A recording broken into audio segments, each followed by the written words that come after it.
fear, it's an illusion.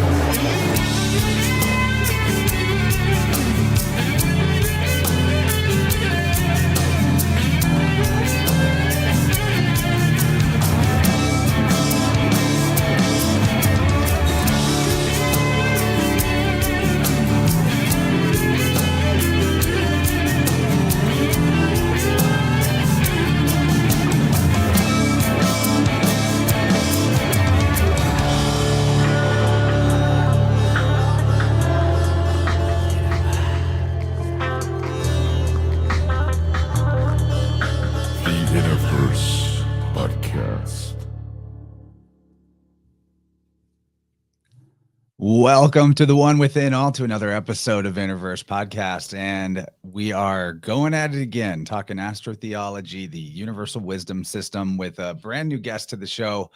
Probably, hopefully not the last time we'll be talking to him, though, because there is so much on the table whenever you bring up the topic of the scripture of the stars.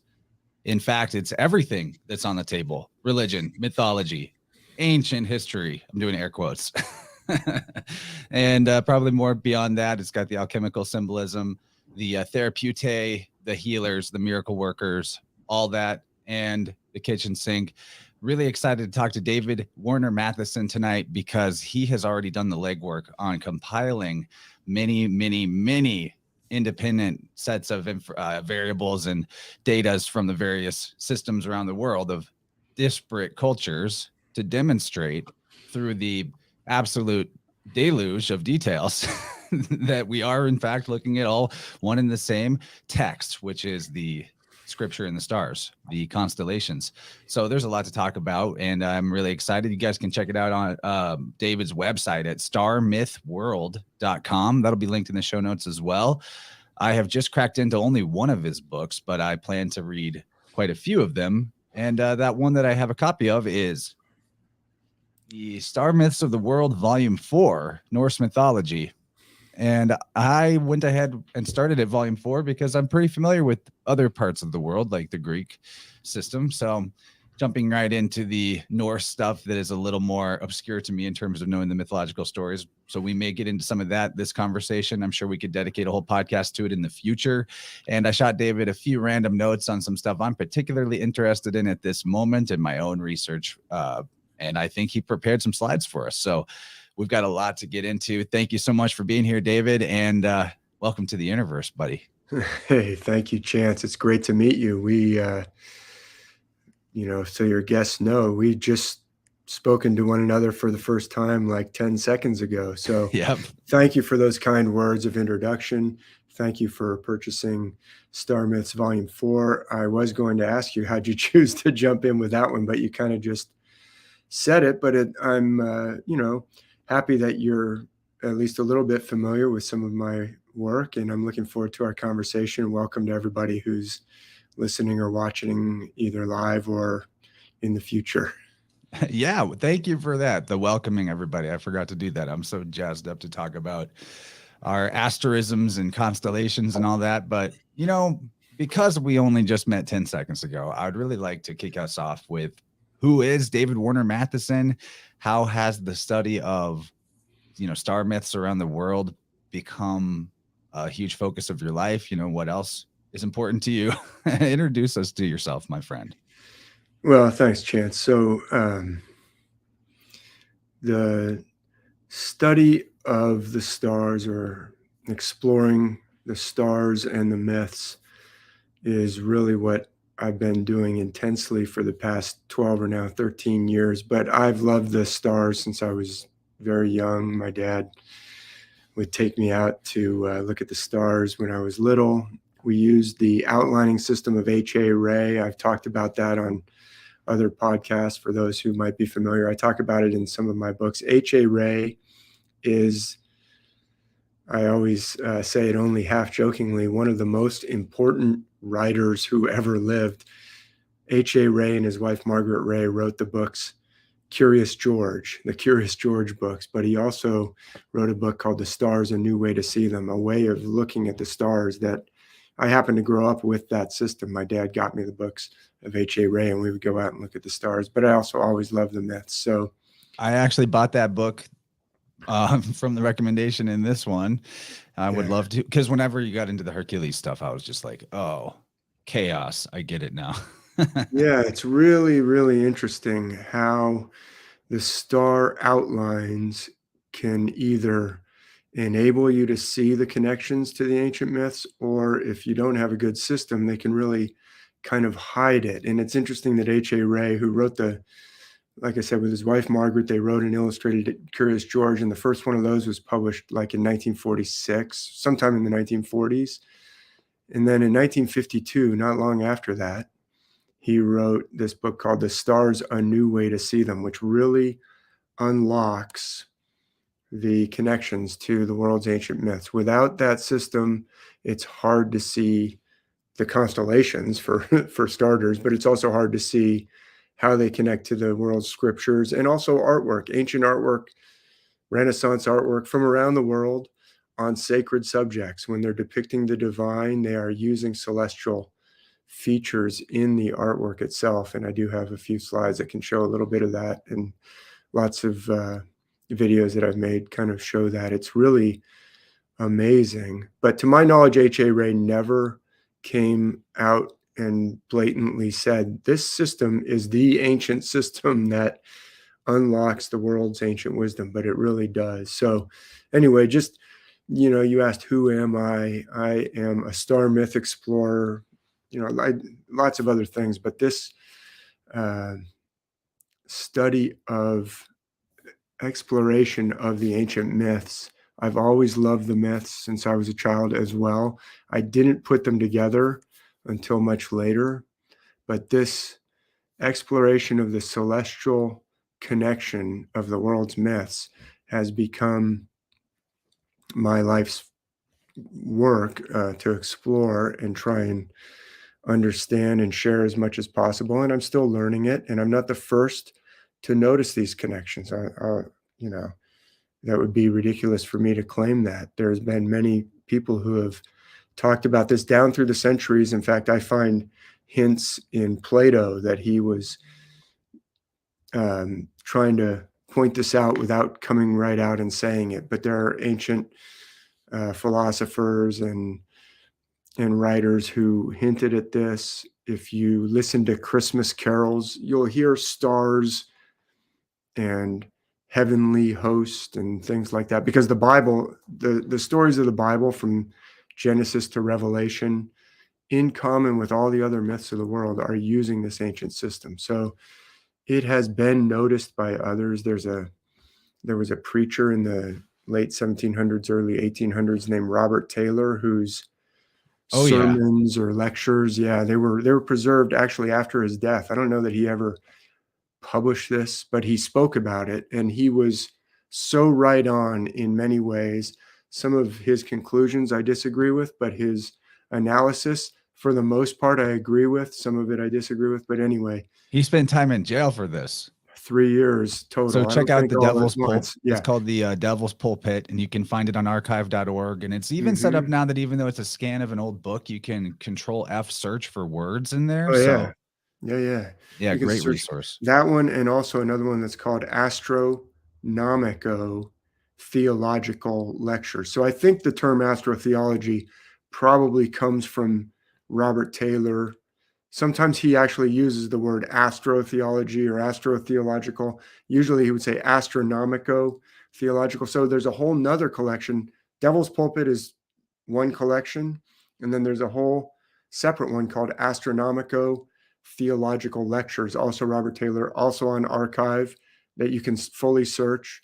And they're both a tremendous resource. So like I said, I'm not the first to notice this. And Robert Taylor was doing this 200 years ago. So how come we don't know this? Like, he was right on with his analysis, and he was prolific in his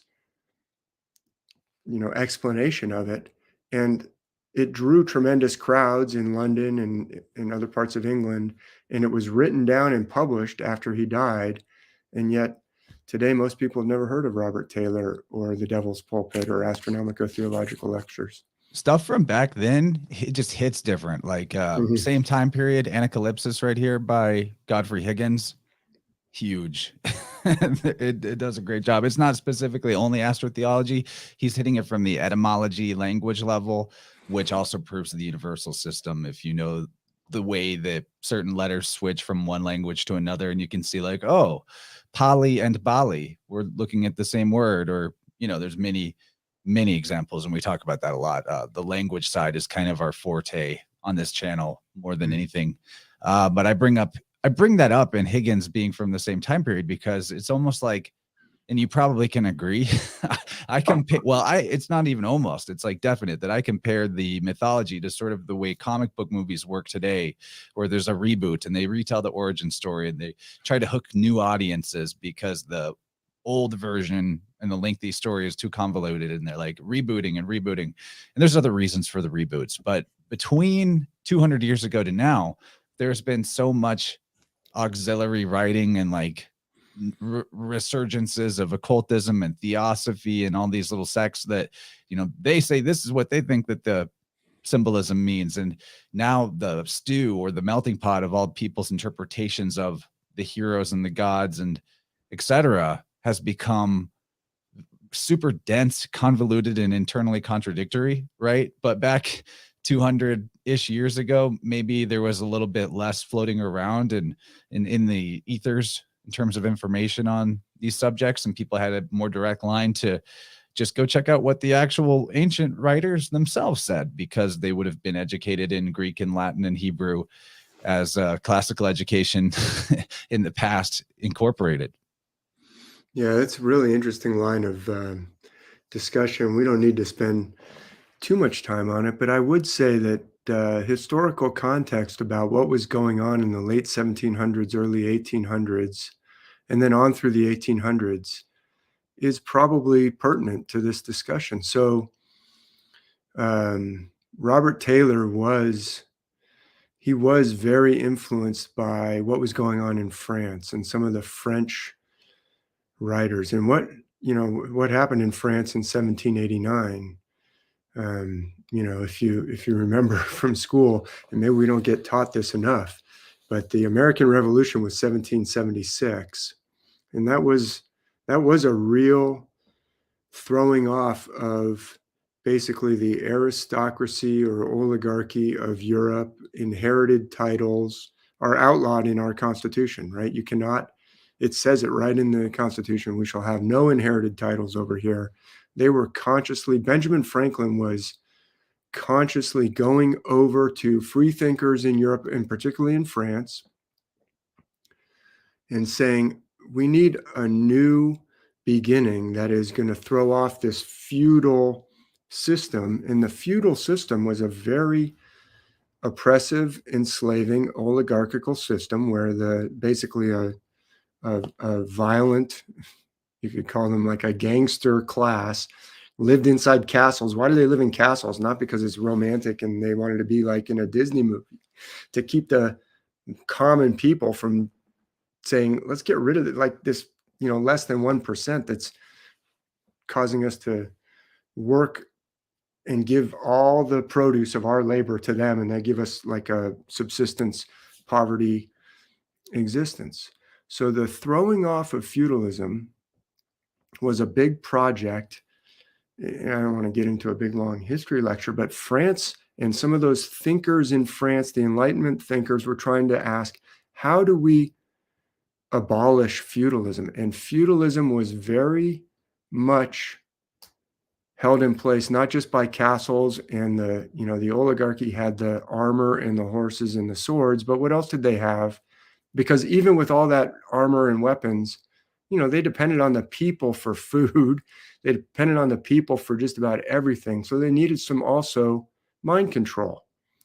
So it wasn't just by force of arms, but also by the church, by the dogma of, well, these people that live in the castles are there by God's will. They are better than you by divine selection.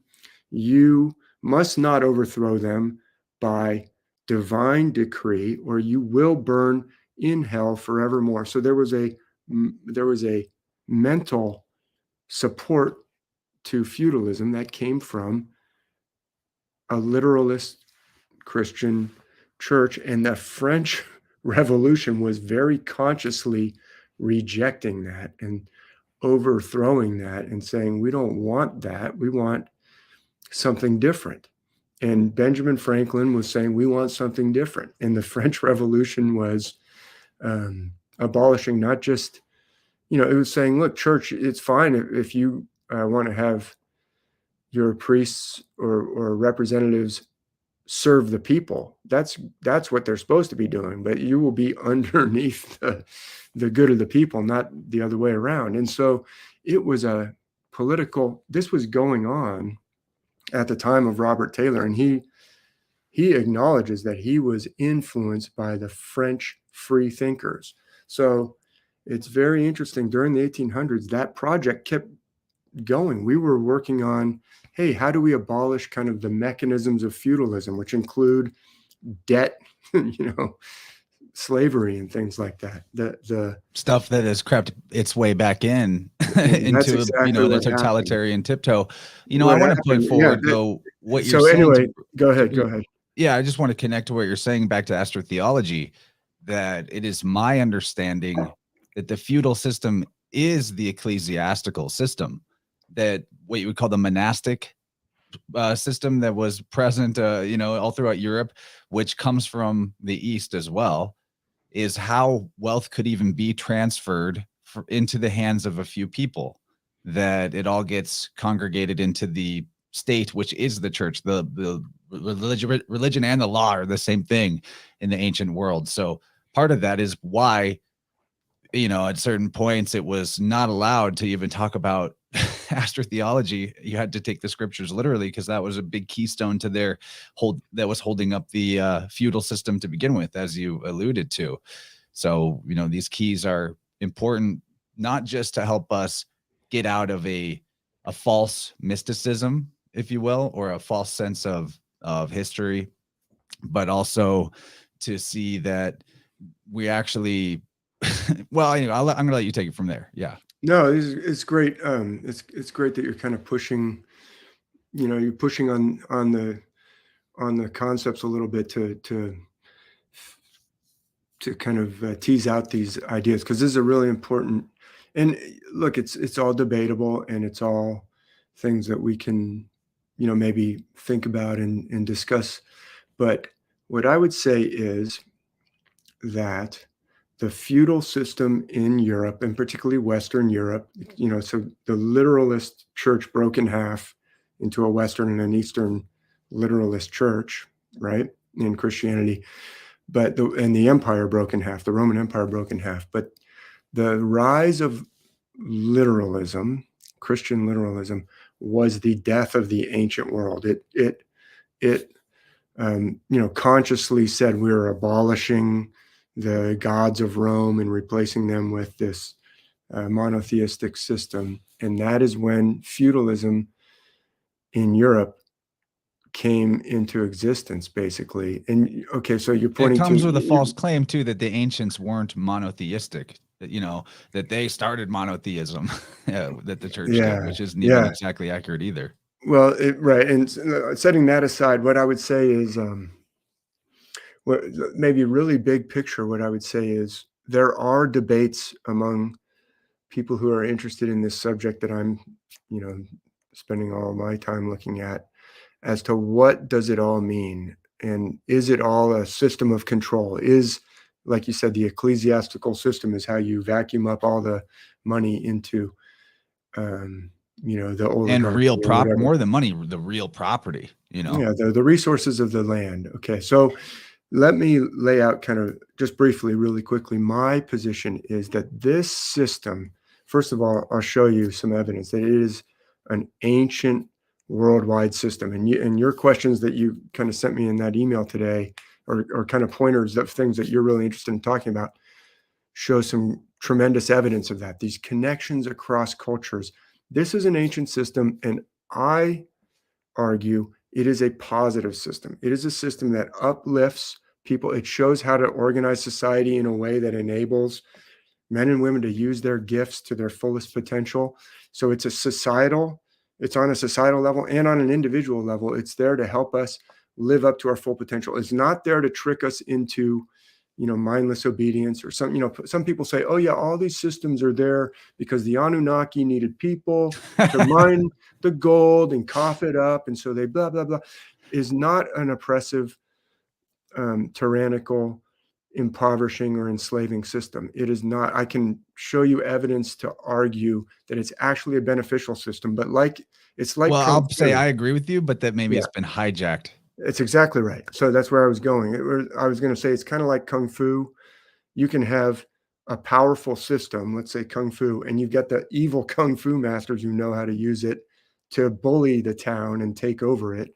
Or you can have the positive use of it, which is to protect against bullying and to enable people to enable the whole village to work together and go to a positive place. So it's like it's a powerful system. It's very ancient. In fact, it's so ancient that the origination of this system is almost certainly more ancient than the most ancient civilizations that we know of. In fact, there's very good geological evidence that there was a cataclysm or a catastrophe or many series of catastrophes on our planet that separate us from something much more advanced that's like ancient Egypt. Like if you look at my friend Ben at Uncharted X, shows the amazing technology that was used to make some of the Egyptian or some of the artifacts in Egypt that the dynastic Egyptians probably just carved their own names on. It was like they collect the first 3 dynasties or dynasties of Egypt. Those pharaohs were like collecting up these amazing artifacts that there's no way the dynastic Egyptians could make this stuff, but they would imitate it. But they couldn't make like the amazing technology that was needed, included like power tools and lathes and machining, that even our people familiar with machining look at it and say, well, this is obviously machining, but it's of a level that, like, how are they doing it down to that, precision? It's machining at a level we don't have. So this whole system is probably from that ancient, so ancient that it was ancient before the ancient Egyptians, and some cataclysm separated what we think of as the ancient world from something even more deep ancient than that. So even ancient India, ancient Egypt, they had the remnants of some amazing system. They did their best with what they had left, but even the ancients probably didn't fully understand what this system was for. So I think it could have been A, misused deliberately, or B, kind of used the wrong way, like accidentally, like, well, let's use this system as best we can. Anyway, I think it's actually a positive system. It is not a system for enslavement, but you're right, it has been. Hijacked is a very good word, or even it's like the invasion of the body snatchers, where like some, evil intent has occupied the outer shell of something that was actually good originally. So anyway, I've said a whole bunch on that, but it No, does but I like does this. relate. Yeah, it relates to politics and everything that's going on right now. Because in the 1800s, they were trying to throw off feudalism, but as you noted, feudalism struck back, and this is very like mainstream or cutting edge economist Michael Hudson, for instance, who's professor emeritus at a university and has been teaching economics since the 1960s and has worked on Wall Street. And he explains that economics was going in a positive direction from trying to throw off feudalism. And then the people who were benefiting from basically feudal type structures said, hey, this is no good. We're not going to be able to just have an oligarchy anymore. But this isn't really for oligarchy. It's for like the proper running of society. We could get into, I've talked enough. I'll stop there. But I do think that context is important. Like what was going on in 1810 and 1820. And maybe that's why Robert Taylor has been forgotten, because the oligarchy struck back, if that makes sense. Oh yeah, I think so. And we can Yeah, we can probably, we'll, I'm sure, tag back onto some of these subject matters, but to segue here, you talked about how this system is about steering society, the ship of state, right? And I don't think it's a coincidence that all of our words like that are pertaining to rulership and leadership and ship. There's all kinds of ships going on. And we have, of course, the prow that we see up in the sky, the Argo constellation. Very interesting that it's a prow. There are, I think the biggest clue there is the word prow, which is a bow, which gives you also the bow of the ship, gives you a linguistic connection to so many words, like, the bow that is an arc in terms of a shape of the rainbow, a bow that you shoot in the hands of, say, Sagittarius, the word arche, which means head in Greek, which also means wisdom. But that is an arch as well. Arche, and ruler. archon. It also means ruler. Yeah. Ruler. So exactly, a head. Like a And it goes on and patriarch on or when you start matriarch. to connect the dots of in the language like that, in the puns and synonyms, which I think the ancient astronomer priests were very into wordplay, that the wordplay was how they were even divining some of the qualities of these characters or the aspects of the narrative. And sometimes the wordplay is actually like picturesque wordplay, like in Ophiuchus, the middle shape being an obelisk or a tombstone, or a keystone in Hercules' chest. And there's many examples like that. But back to this idea of the prow, the front of the ship that's cut in half whenever it goes through the clashing rocks, and the story of Jason and the Argonauts and many other such stories. This ship shows up all over the place, actually, in what we understand to be historical, artifacts and evidence of that nature, that the Viking longboat is too proud. There's two front ends. It can go either direction. The Phoenicians had a boat that looked just like this, and they were definitely sailing around doing mercantile, and these sailors would need to navigate by the stars. So it was extra important for them to preserve the knowledge of this system if they weren't its originators, which I could definitely get behind, that whoever the originators were are so far obscured by the mists of time that we may never know. But there's also an element to this where, like, the divine, why I think this is a system for the uplift of humanity, where when you start to investigate this, the divine winks at you in ways through the words that don't seem to be possibly intentional or connected by any physical means. The example I'll give is that the the longboat of the Vikings is called a drekar, which is very similar to the word drakon in Greek, which is a dragon. And Chinese have the exact same boat that they call a dragon boat. And this is a longboat, but the ancient Chinese word for dragon is long. So right. There's these connections that I don't think anybody did on purpose, but we're getting this hint of the logos or something coming through and expressing through the creativity of humans. Really interesting. Yeah. And that's an interesting connection between the bow of, shooting a bow, and the bow. Usually they pronounce it bow on a ship, but it's spelled just the same way, BOW. But the bow and the stern, and the long, like lung. There's a part of Hong Kong that's called Kowloon or Kowloon, which means 9 dragons. Gao is 9 and Lung, or oolong tea, that's black dragon tea. You're right, a Viking longboat, and they do have dragon boats, and there's actually a special dragon boat race that happens once a year. Like it's connected to the cycles of the heavens. In other words, like you have a dragon boat race a certain day of the year to celebrate a certain relationship between the earth and the sun and the moon. Really interesting points. A couple more things up. to just Yeah, pile on ahead. that drakon, the Greek Mm. word for dragon, also can be translated, or is translated, as an ogre. Hmm. And the other thing that it can mean is to watch. And you're specifically watching something that gleams or flashes. So a drakon can mean a flash or a gleam, or a watcher, or a dragon, or an ogre. And an ogre, I think that's funny because, like many languages going from east to west or vice versa, R's and L's switch. So the ogre is ogle. and you ogle something, you dracon it, you watch it, you flash. So these are the watchers. I think when we even see symbolism of the dragon, we're probably also it's an allusion to watchers, those that are watching the sky, as those who would be piloting those kind of boats would have to do to navigate. But yeah, all this connects back to navigating not just the individual boat you're on, but how that fractally, as above, so below, as within, so without, there's this fractality of nature that if you can figure out how to steer a boat full of people rowing it through stormy waters and unknown seas, then you can apply those principles to all of society or down to an individual level in some way. Yeah, no, that's really interesting. Look,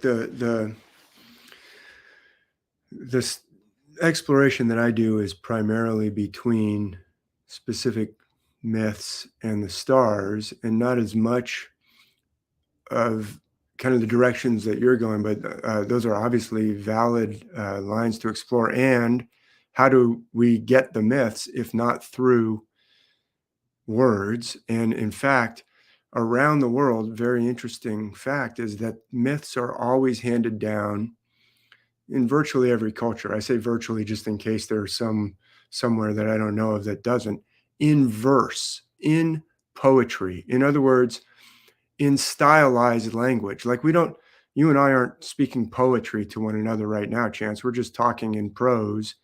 We're not making sure that our meter is exactly, rhythmic, like it could fit into a song by Led Zeppelin and every line would rhyme. We're not doing that.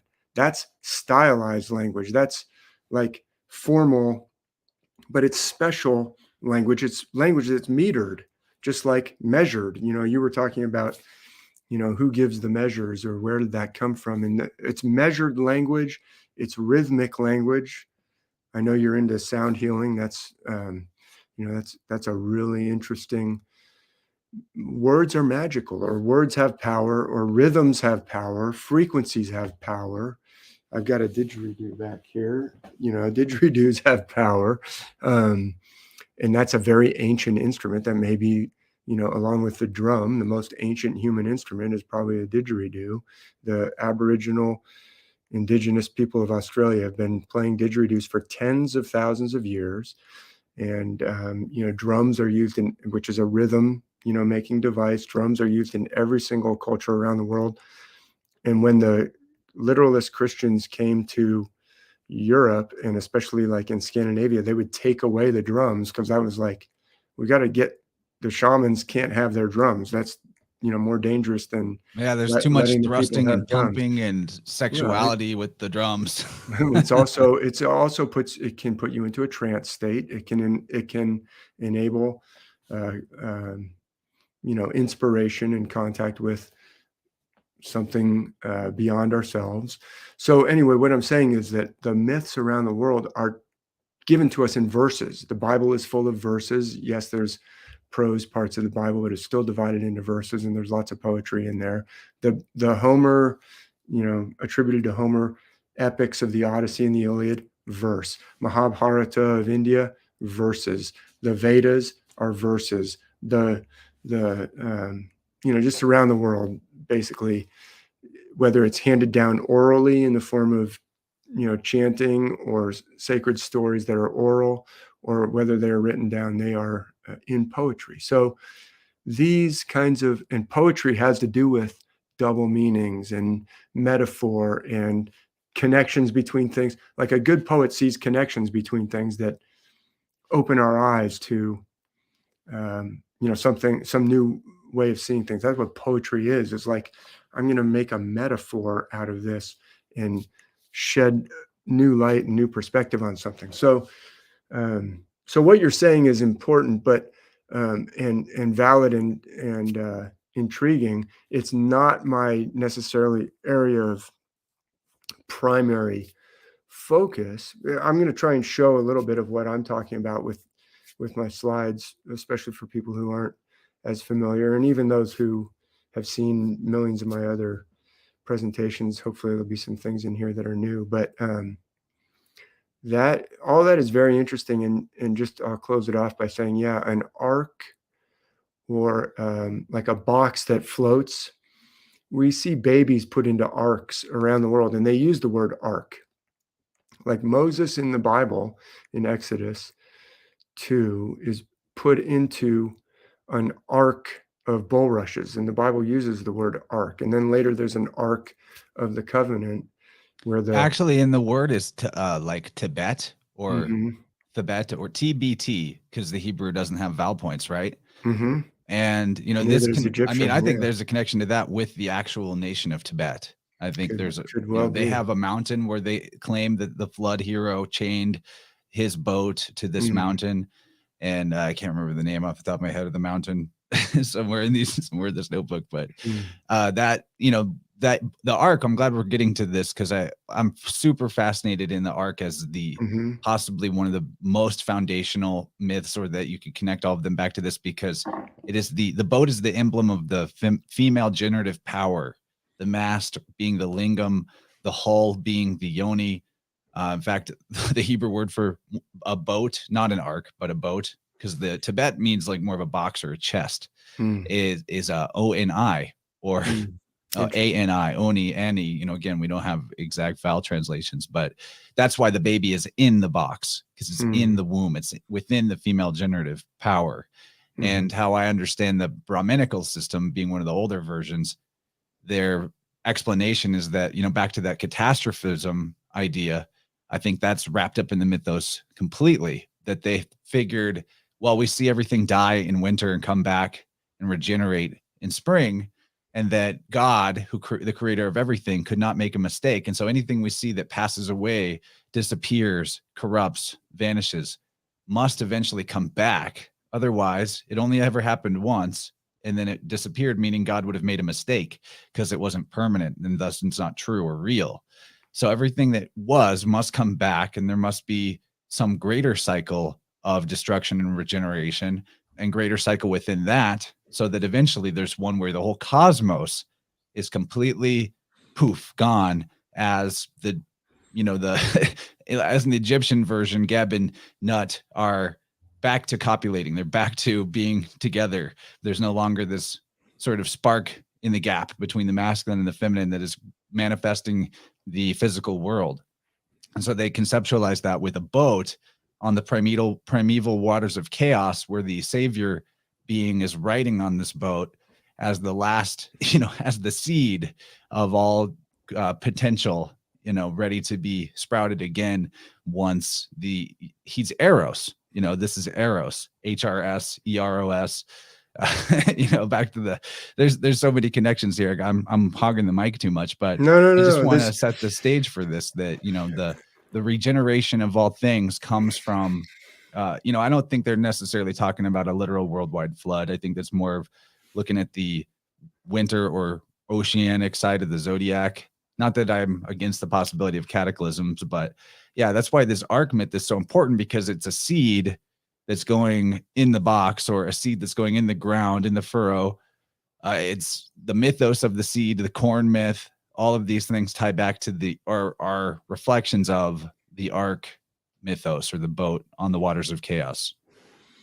yeah, no, it's obvious that you've thought a lot about these things, and it's really great to explore these concepts. And what I would say is to, like, how does this apply to our life? Or just let's just like step back and ask ourselves, like, why?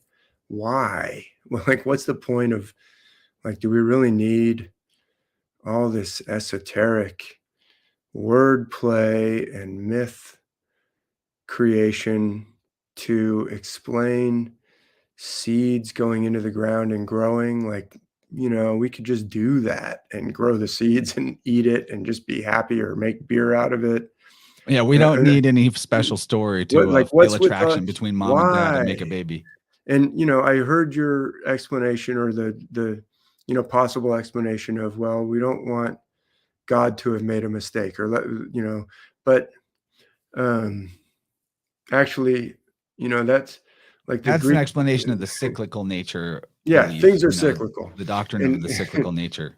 and gods actually make mistakes all the time, or do,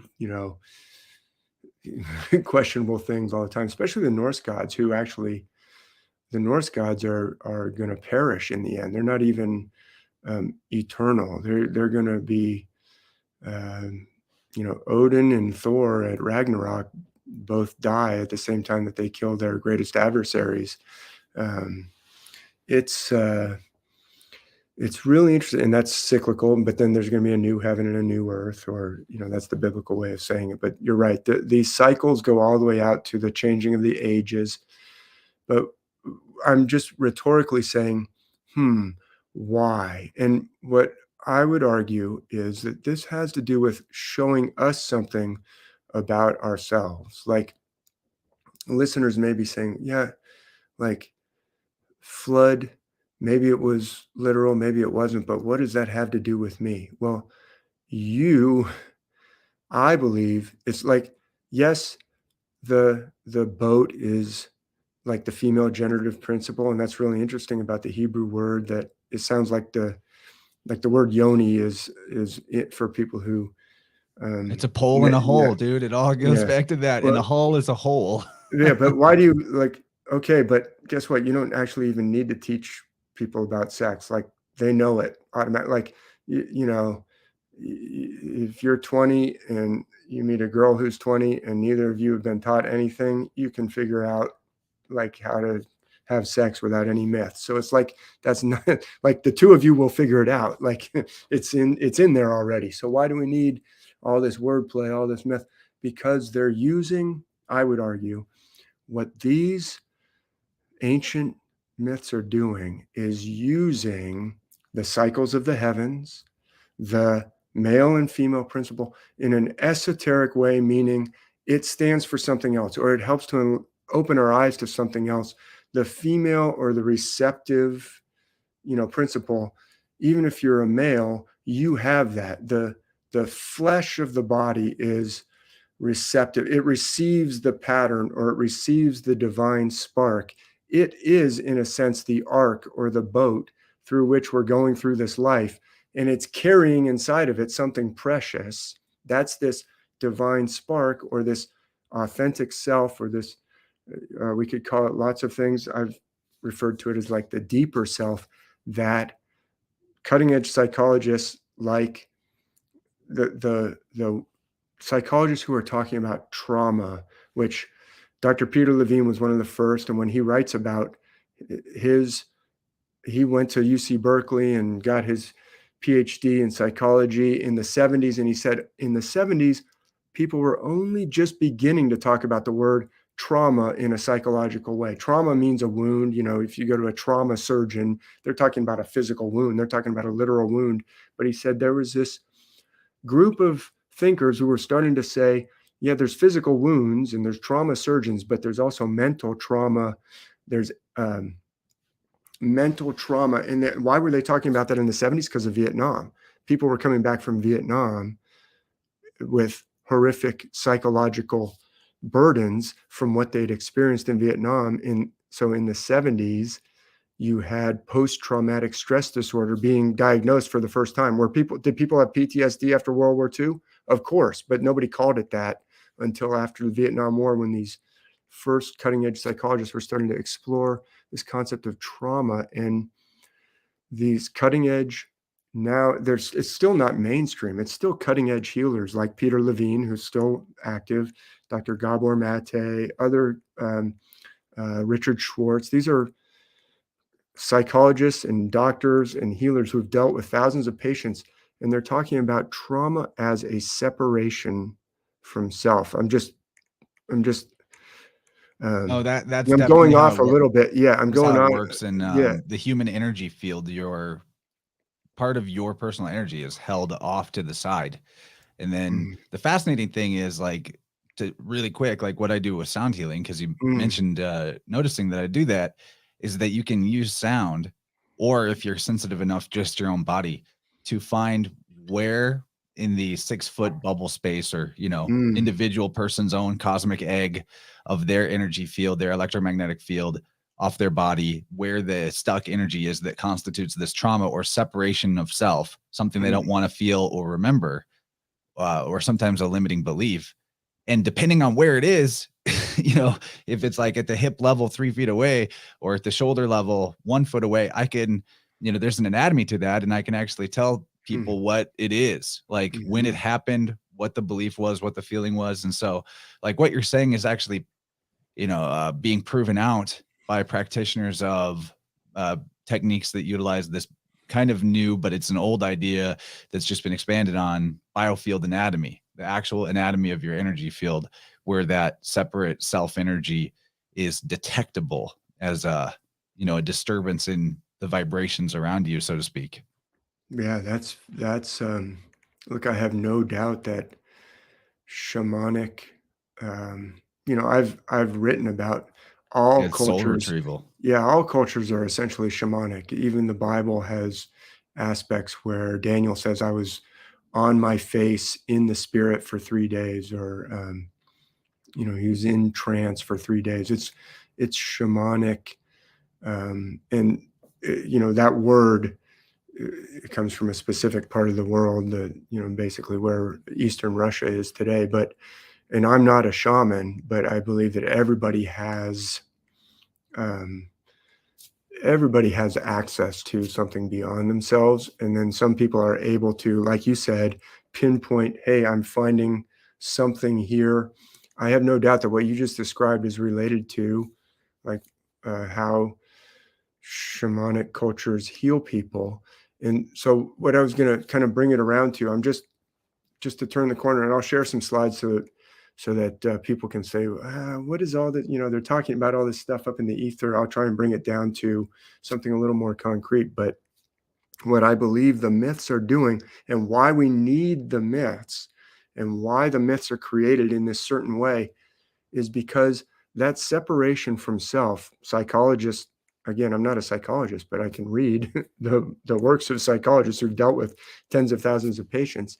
They explain that separation happens unconsciously. It is not a conscious choice. It is a survival mechanism that the brain is wired to do, particularly in early childhood, where you will separate and suppress your authentic self for very good reasons of survival, because as a 2-year-old, you can't survive on your own. So you will suppress it, but you won't know that you've done it. And so the myths are depicting it. You have this inside of you. You don't even know it. You're not even aware that you have suppressed this part of who you are. And so the myths dramatize that happening, like with a baby being put into an ark that turns out to be Moses, or Perseus in the Greek myths, he's put into an ark with his mother and set adrift, or Sargon of Akkad. All the gods that are torn apart. That's the same thing. That is your higher self. Your higher self is actually indestructible. So when Osiris is cut into 14 pieces and he ends up in the underworld in a box, or Jesus is, you know, speared in the side and humiliated and ends up in the tomb, or Inanna of ancient Sumer goes down to the underworld and she's successively humiliated. She's divested of one piece of clothing or ornamentation after another until she's completely naked, and then she's hung up on a hook in the underworld, but she comes back. Why do we have that? It's not just because, oh, well, seeds get put in the ground and then they grow, and then we can make beer or bread out of them. Okay, great. I didn't need that big, long story for that. I can do that myself. Or, you know, men and women get together and have sex. Well, okay, I don't need a story for that either. Like, it's natural. We know how to do it. It's like it's programmed in there.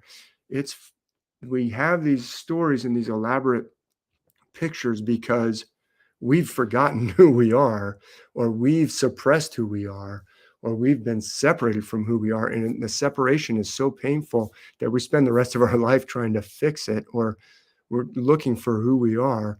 And the myths are pointing us towards the fact that that happened, and towards the path for recovery. And so it's an individual, and also I think it's a societal. It's really profound and amazing, and that's what I think it's really doing. Yeah, and there's a lot of layers to that too. Like we do a series on astroherbalism on my other show, where once a month we're getting together with some herbalists and looking at the doctrine of signatures of different plants and how you can determine some of their qualities based on how they align with qualities of the zodiacal constellations. And so you could find out that, like, for example, elderberry might have something to do with your structure and your bones because of certain qualities that it had. And, I'm not the herbalist in the group, so I'm just there to learn and take it in. But like, that's another example of how to know the order that nature does things in, to know the zodiac man, Aries at the head, Pisces down to the feet, like all of that can also help you with insights about yourself and who you are and how nature works beyond, like, that will give you a direct line to your intuition about it, which is your inner knowing, which is what your deeper self really constitutes, is like the all-knowing part of yourself, the universal part of yourself. But yeah, let's jump into a couple slides here, but before we finish up the first hour. And then I definitely want to come back to this subject in the second hour, because I have some more stuff to lay on you and see your thoughts about like the origin of where this information even came from, but we'll get to that. Yeah, for sure. So that's super interesting what you just said, though, about the different, plants or different connections to different organs, which are connected to different, there's the 12 signs of the zodiac plus the 13th Ophiuchus, the arrangement of societies. There's a great researcher named John Michel. He's now passed away. It's spelled like Mitchell, but without a T, and I believe it's pronounced John Michel. He was English, and he's the researcher who really talked about ley lines and energy lines in England, but then he finds them in China. And but he wrote a book called 12 Tribe Nations, which is how, and he finds evidence that cultures around the world organize themselves in 12 section kind of circles, or 12 section arrangements, with a 13th sacred one in the center. And you can find that in the Bible, but he finds it around the world: the layout of Ireland, the layout of Wales, the layout of England, the layout of Madagascar, the Incas, around the world, he finds this pattern. It's the indigenous Mexicans had a trial by jury of 12 of your peers. So did the Celtics before, the Roman system came in. That's why I think the ecclesiastical system of the Roman Empire just came in and set up shop on an already existing system that everyone was familiar with. But what you just said is crucial to understand, that it's the 12 tribes, the 12 jurors, the judge being the one that they're around. It goes on and on. Yeah, I wasn't sure if I muted myself or not. Yeah, let me. So like the connection, it's like that pattern and that way of understanding. It unlocks something. It enables societies to people who are great at shipbuilding can make amazing ships, or people who are great at architecture can make amazing structures. It's like, if you set up society the right way, then it's like we're unlocked to use our gifts and live up to our potential. And it's also individual, like I was trying to explain with the part about self. Like when we get back in touch with that part of us that we've been separated from or that we've suppressed, we can actually start to live up to our full potential more and more. And the more we're separated from who we are, the more we kind of self-sabotage or don't necessarily act the way we want to act or be the way we want to be. So anyway, the myths are part of this, vast ancient knowledge that manifests itself in so many different ways. But the myths is the area that I know the best. So let me hit present, and let's see what happens if I can get my InnerVerse slides up here. Slides? I have no slides. I'll go. Would I have to upload them? Can I just share my screen somehow? Yeah, you can do it either way. Oh yeah, share screen. Sorry, I'm a rookie here on this particular Doing great. one. Here we go. All right, select window or screen. How about just show the whole thing? Yes. Entire screen. Oh yeah, sure. On this stuff.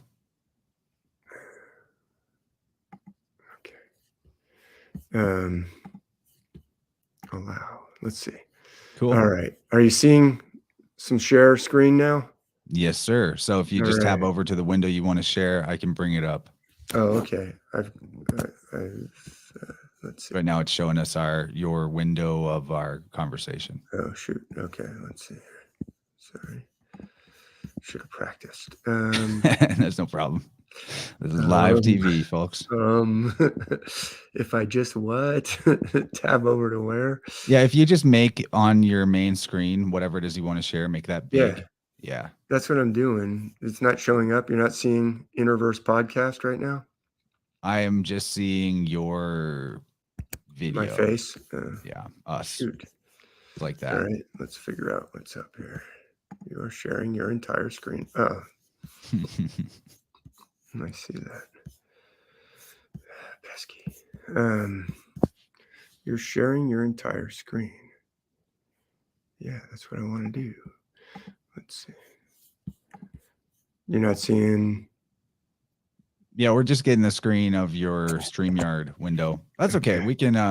I keep throwing it up there, but you're not seeing it, so I have to find the right button. Yeah, did you do it as actual slideshow? Yeah, it's a Mac. So it might work better for you if you do present. If you choose the slides option and then just navigate to that file where it lives on your computer. I could do that. That'll probably be the best way to go. I just want to share the screen. Share screen. Screen sharing is easiest with two monitors.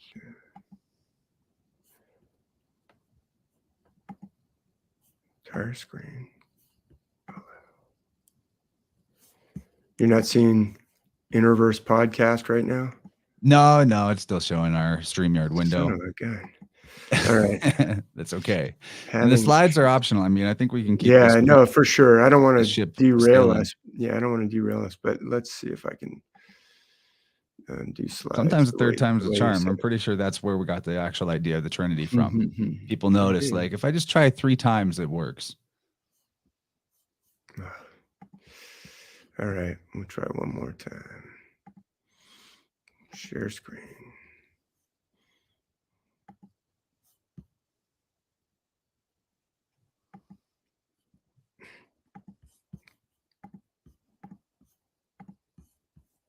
We're close, people. We're gaining viewers from this, actually. So now that we're not even losing people. Like, you know what? I'll select Keynote, which is where the thing is, and now maybe you'll see Keynote. Are you seeing it by any chance? No. Does it say InnerVerse podcast? No, it's not February? Up. So we might just hang off on that. So disappointing. Let's see. Share screen. All right. Well,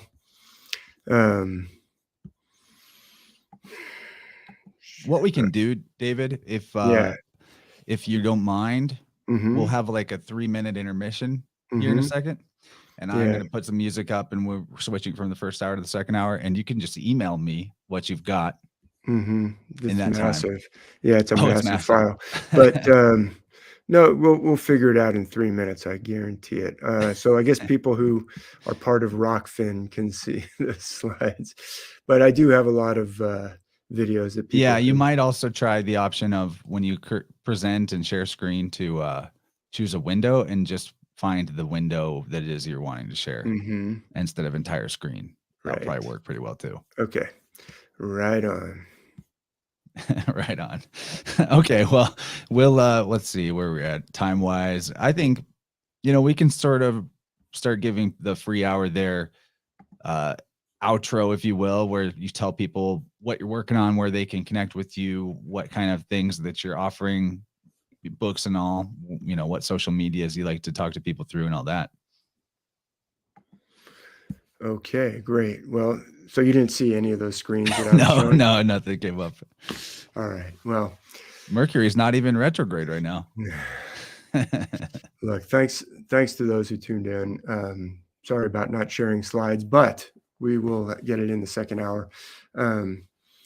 So like you said at the beginning, Chance, I have a pretty extensive website at Star Myth World, which is short for Star Myths of the World. So just Star Myth starmythworld.com. Also, undyingstars.com has some of my online courses where I do get into the Ark of the Covenant, the Ark of Moses. I've got a couple courses, one that's called Celestial Bible Tour Part 1 that has the flood in it, and Celestial Bible Tour Part 2 really goes into the life of Moses, the crossing of the Red Sea, Joseph, the Joseph story where he goes down to Egypt, which is another suppression. He gets thrown into a deep hole or a cistern or an empty well, and then he gets sold into basically slavery or bondage in Egypt. But he comes back. These are pictures of recovery of self. So on undyingstars.com is where probably the easiest way to get to my courses. But there's a whole lot of archived podcasts on Star Myth World. There are videos that I've made and put up on YouTube. So feel free to subscribe to my YouTube channel as well. And that's all accessible through Star Myth World. Or if you just use Instagram and want to see pictures of me doing things other than or playing didgeridoo, surfing, yeah. But also I put some Star Myth related stuff on Instagram. That's also Star Myth World. So thanks for your interest in that. And like I said, I'll try and get those slides fixed for the second half. Yeah, man, I'm really happy about how our, last hour of knowing each other is gone. And I'm sure that we are going to have a great time on the second hour. People can find the link to Rockfin posted in the live chat here. Put it in again. Rockfin is a great option if you have never checked it out. It is like a Netflix for independent creators. One subscription cost gets you all the premium content on the network. There's also a ton of free stuff on there that you can watch without making an account. So, come on over there and check out a channel that supports creators much, much better than YouTube does, and without censoring them as well. So there's a lot of advantages. If you really just don't want to do Rockfin, you can get on my Patreon and we will put that up there ASAP after the conversation is over. And thank you, David. Loved the first hour. Really excited to keep reading Star Myths of the World Volume 4. And then I'm probably going to next pick up the Ancient Universal System and we'll go from there. I appreciate all the legwork you've done for us to uncover all the connections, and there's always more to go, but you've done a great job weaving this tapestry of the stars for us. And see you guys on the other side. Thanks a lot, buddy. Thanks, Chance.